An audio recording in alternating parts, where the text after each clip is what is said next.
Good news, folks. The City Council and the County Planning Commission put their stamps of approval to begin work on the new Harborside boat area. It's going to be a mixed-use development with space for more buildings, or one good building, and some parking for 1/43rd scale cars. That's always important to have. So here is the latest installment in my Harborside renovation project. Thank you for watching. Here's the harbor area on my O-gauge layout. The ceramic buildings are gone, and I'm going in a more realistic direction. Epoxy resin has been ordered and will replace the blue craft paint that I did many years ago. I also plan to enlarge the dock area and make it look like a boardwalk. To do that, I'll need a lot of boards. Scale lumber, that is.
I don't know if it'll be the next episode, but I'll be painting the new boardwalk soon.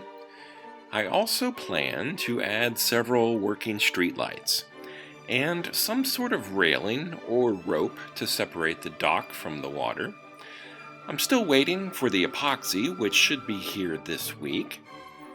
So until then, thanks for watching my video, and until next time, this has been Bob's Workshop. Take care.